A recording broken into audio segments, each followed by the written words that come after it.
नमस्कार शेतकरी मित्रांनो, विदर्भ ॲग्री या चॅनलमध्ये आपलं स्वागत आहे.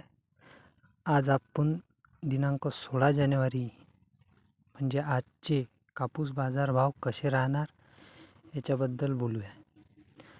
तर काल दिनांक 15ला कापूस जे रेंज चालू आहे मार्केटला त्याच रेंजमध्ये आहे. कारण CCI 19 तारखेला आपला लिलाव चालू करणार आहे.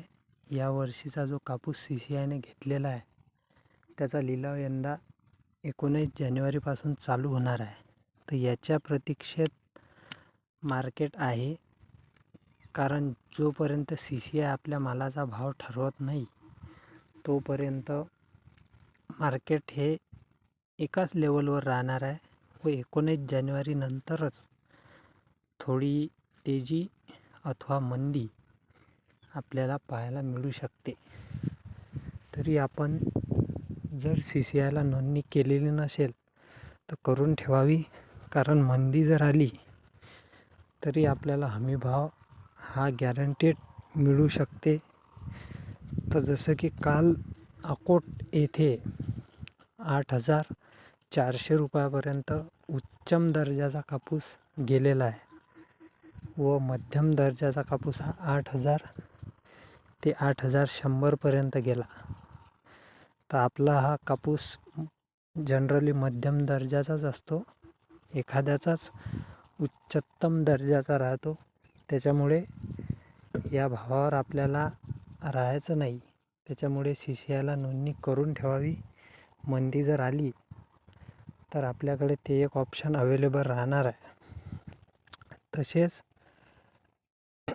सेलू व मानवत येथे सुद्धा भाव जसाचा तसाच राहिला व आजसुद्धा भाव जसा तसाच राहणार. फरक फार झाली तर 100-200ने कमी जास्त हालचाल होऊ शकते.